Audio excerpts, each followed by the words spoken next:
Bismillahirrahmanirrahim. My name is Patricia Capitane. I was born and raised in Mexico. And my childhood was mainly with my mother. My parents are divorced. I'm the only child. My mother, I consider her as sort of religious. She would always ask me to pray. I attended Catholic school my whole life. I was in Mexico until I was 16 years old. Basically, my curiosity about God and religion started when I was around 8 or 9 years old. I have a very close cousin of mine. She became a Protestant. That's a different branch of Christianity. And of course, as a child, I was 8 or 9. That's all I knew. I knew nothing about Islam. I just knew about Catholicism, and now my cousin was telling me things about her conversion to Protestant. So she was telling me a lot of things that made me start doubting being a Catholic, I was mainly afraid of going to hell. That was my main concern back then. As a child, I just thought, oh my God, I just want to do the right thing. But she would tell me, not directly, but she would kind of invite me to her beliefs. And at that point, I was sort of, nervous, like, what should I do? Should I remain Catholic, or should I be what my cousin is? My mother never knew about this, because I just imagined she would be mad that my cousin was, making me think of other things. But I knew my cousin, she was just doing it from her heart to try to guide me. So around the age 10, I started going more frequently to her temple, and I started reading the Bible more because I wanted to find out the truth.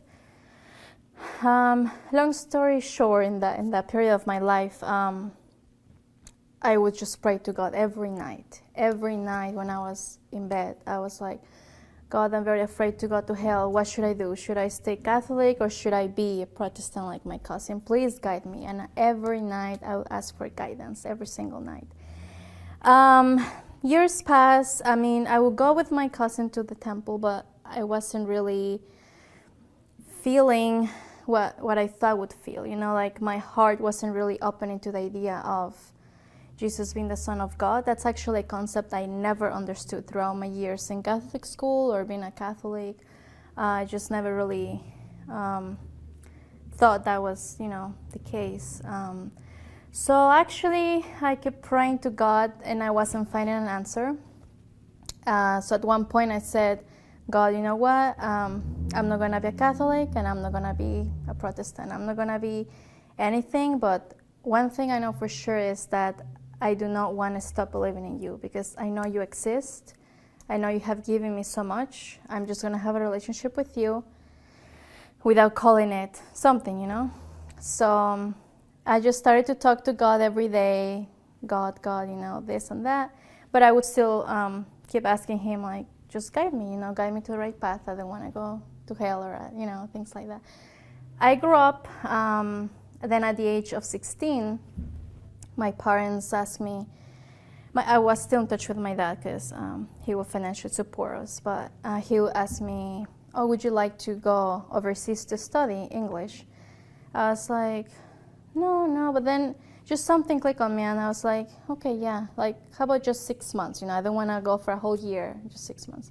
So I was sort of exchange student. I went to Canada when I was 16, and it's just amazing. My prayer was answered after all these years. So ever since I started praying for guidance, since I was around 10, when I went to Canada, my high school, which my mom was very excited that it was a Catholic high school. And I'm like, yeah, that's better than not Catholic, because Catholic school is all I knew, right? Because in Mexico. Then when I arrived in Canada, since I was an international student, they gave me the classes. They chose the classes for me. I had no say on what classes to pick. They gave me world religion class.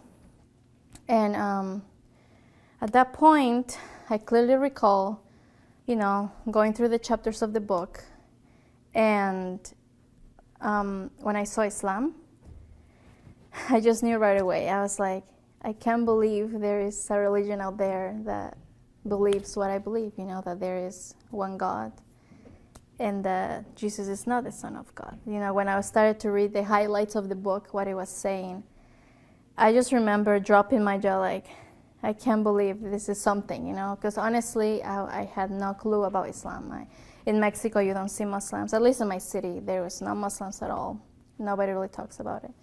So anyway, at that point, I just felt like, this is it. Like, I wish I could be that. I mean, back then, I was not really enlightened at all. I didn't even know you could become a Muslim, to be honest. I just thought you're born with your religion.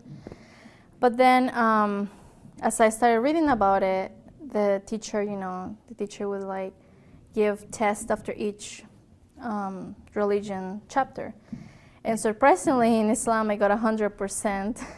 And then Christianity, I got like 80-something, Buddhism, some other, but like Islam was the only one I got 100%. I became very like, wow, this is just so natural, like this is so natural. So I started reading more about it. I didn't tell anybody because I was sort of afraid to, I don't know, just to express that I had interest in other religion other than mine. So I kept reading about it secretly. Then the 6 months passed. I had to go back to Mexico. So I kept that in my heart. I didn't tell anybody. And I just made the idea that I was going to go back to Mexico and just continue on with my life. But then something strange happened where my dad was like, why don't you just finish high school? Because this was grade 11 when I went. He's like, why don't you just finish high school in Canada and you come back for university? And that was kind of strange to hear because, I don't know, I just thought, oh, why would he say that? But anyway, so I went back. And to me, that was like, I should read more about Islam. So I was reading about Islam for maybe 8 months or so, until finally I told a girl at my school. My school in Canada was mainly, like white Canadian people or some African American people. You wouldn't really see Muslims either. You saw a few. So I saw this girl, I think she was in a class with me, and I told her, I'm like, you're a Muslim, right? I just wish I could be a Muslim. And she was very fascinated. She was like, why don't you become a Muslim? And I was like, really? Like, can you actually do that? And she said, yes. I'm like, how do you do that? So then she told me, come to the masjid, to the mosque with us, and we can show you more. This was a Sunni masjid. It was actually right across my high school. And I went in. People would talk to me, of course, about the basic beliefs of Islam. I was still kind of afraid to become a Muslim, mainly for what my family would say. So at that point, I was still kind of like refusing to fully embrace it. Then I started having dreams of just holding the Quran or, having the hijab or praying. Prostration is something that I find truly beautiful that I would do without being a Muslim. I just found that beautiful even before I knew about Islam. So a point reached where I couldn't hold my feelings anymore. I said, you know what, it's going to be a difficult journey. It's going to be hard to face society, to face my family. But at the end of the day, this is what brings me peace and tranquility, so I'm going to embrace it. This was just before I graduated high school, so I was 17. I said my shahada, and as soon as I said my shahada, like as I was saying it, just my tears would flow like nonstop. And it just felt like a complete transformation. At that moment, I felt just completely different, just felt so much peace, that peace I haven't really felt before or after. So at that point, everybody was hugging me, congratulating me. I didn't know any other convert to Islam. I didn't really know many Muslims, actually. But I started reading and so on. And then, funny thing is that I had another friend in my high school. She was not practicing at all, but she heard that I became Muslim. So at that point, she gave me the phone number of a lady. She was like, please call this lady. She's going to help you a lot. To be honest, of course, right after I became Muslim, I had no clue about Shia, Sunni, or anything like that. My friend, she gave me a phone number of this lady, and she took me to a Husseiniya, which was actually near my home, and I didn't know. Once I entered the Husseiniya, I was greeted very nice. You know, people make me feel very happy. Very warm environment, and you know, they just told me, oh, sister, you became Muslim, you know, that's amazing. They gave me books about Ahl al-Bayt. They actually gave me a very brief story about Ahl al-Bayt, and I just automatically felt, again, my heart drawn towards Ahl al-Bayt. But again, I just thought, okay, this is just part of Islam. And I was saying, I'm going to read more about it, okay? And then when some of my friends at the Sunni Masjid found out I was going to the Husseiniya, that's where a few problems started happening, which of course I was very oblivious. I'm like, wait, what's going on? Like, you know, I mean, I thought just, you know, the place of worship. Some Sunni friends, I consider them friends, they started to giving me hard time when they realized that I was going to the Husseiniya. They started telling me harsh things like, why are you going there? I mean, do you even know what they believe? I mean, they are not Muslims. Very harsh things, you know. And at that point, I just thought, I mean, I cannot really believe what they're saying. I've always liked to research by myself things, you know. So I didn't really appreciate the way they came to talk to me. I was going to college. So then after I finished high school, I went to Mexico. And you know how I mentioned I was just going to stay there to do university. But then I prayed so hard. I was like, God, please, please help me to go back to Canada, because now that I'm a Muslim, I really want to learn more. But of course, at that point, it was more difficult because university is really expensive. I mean, especially as an international student. Then my mom, as me being the only child, she wanted me in Mexico. So it was extremely difficult to convince them. But thank God, he answered my prayer. And after so much difficulty, I was able to go back. And when I was in college, that's when some people from the Sunni Masjid started to question me a lot. They were following me around, and I didn't really appreciate that. I was told once, if you were gonna be a Shia, why didn't you just stay Christian? So at that point, I was like, I don't think you should be talking like this, you know. I just did more research, and of course I'm not saying everybody's like that. That was just my experience. Of course I had other people from the Sunni Masjid that completely respected my choice, and I continued to enlighten myself with Ahl al-Bayt, and it wasn't really a difficult choice. I just found it very natural to be in the path of Ahl al-Bayt. Well, the very first time I stepped into Husseiniya, just the environment itself was very pleasing, very calm, tranquil. They introduced me to a couple more convert ladies from that same Husseiniya, and they taught me so much. Like, what I love about Shia Islam basically is that any question I had, it was just an answer for it. In which sometimes I did go to a few seminars, if you can call them, from the Sunni school of thought, and I couldn't really grasp a lot of their concepts. Even though I would ask them a lot of questions, sometimes I would get like, oh, you just have to believe it, you know. Doesn't have to make sense, you just have to believe it.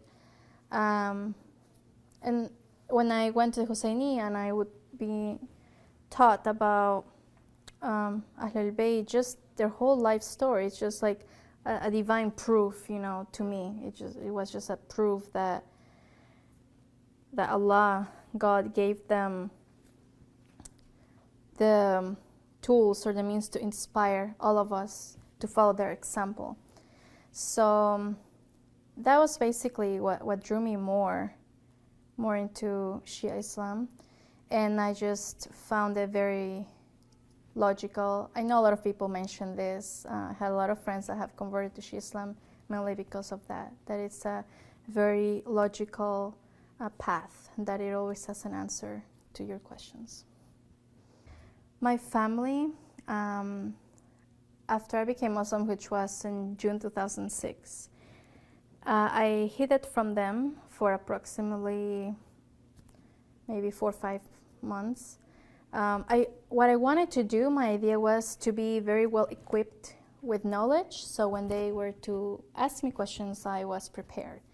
I thought, because my family is like that, they want you to be logical, they want you to know why you're doing something. So I knew that was the way to go with them. Of course, I prayed a lot. I was terrified, especially because I thought, oh, okay, so if my family knows that I'm in Canada and I'm gonna be, if I'm a Muslim, they may just cut the support and just send me back to Mexico, right? That was my main fear. Thank God, I prayed so much to make it easy. And it was the easiest thing I could ever imagine. I arrived at the airport, my mom picked me up in Mexico City, and I didn't have hijab, but I had, just like a long shirt, pants. I was covered from my arms.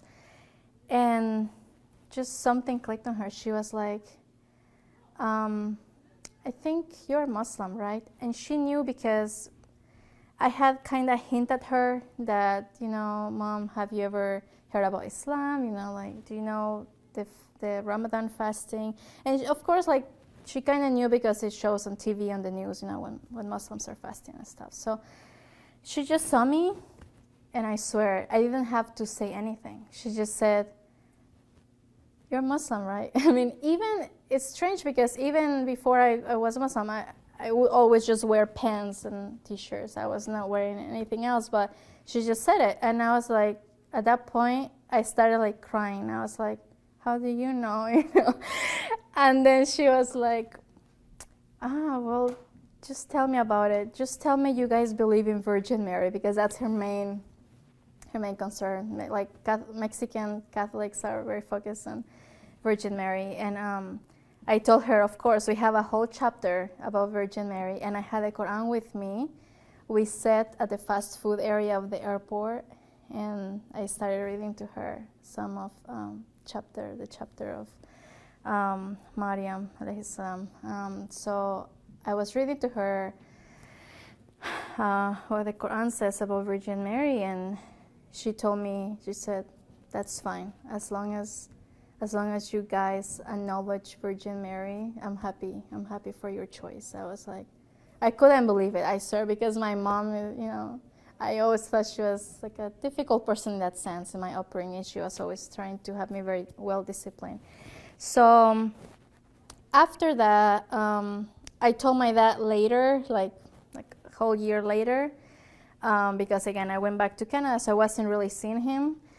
I just wanted to tell my mother. As soon as I told my mother, I put my hijab on, because I just wanted to first tell my mom to get her blessing, if you want to call it, And at first she was like, can you not wear that in Mexico, please? And then, of course, she also went through a whole process of explaining her friends and family why I'm wearing the hijab, things like that. But she's a strong lady. She told me at first it was hard because, of course, Islam has a bad reputation, whatnot. But then my mom became strong in explaining my choice. And actually now she loves it. She even gives me hijabs and things like that. So my dad, actually, when I told him as well, my prayer was answered. He just hugged me, and I started crying too. I'm like, I was just so afraid to tell you. And he's like, no, why would you be afraid? As long as you believe in God and do good, that's what matters. I'm like, okay, thank you. And yeah, they were fine. The rest of my family, very respectful. They're very respectful in our beliefs. Post-conversion, I would say that most of my experience has been beautiful. I've encountered beautiful people that have helped me throughout, especially because they know that my family was back home and I was a student in Canada. Of course, in some instances, I did encounter a few people where they wouldn't really welcome me because I was not from a particular country, or I was, just not really from their country, or I wouldn't speak their language, things like that. But thank God that experience is not, it wasn't really majority of the time. I just encountered a few people that would sometimes put me down, but mainly it was a good experience. Well, basically, when I was learning about the 12 Imams, I read a hadith, and of course, the selection of the successor of the Prophet. That's what truly made it very clear to me, because it's only logical that the successor of the Prophet is chosen divinely. I don't understand how the successor of the greatest message of humanity, Islam, I just think God would do anything to protect the message of the Prophet. So that's why its successor had to be divinely appointed. So that was the main key for me that stood out. And of course, how the knowledge has to be protected by his Holy Family, because otherwise, we're humans. If you're not infallible, then what's the assurance for us that we are following the right path? So that's mainly what stood to me.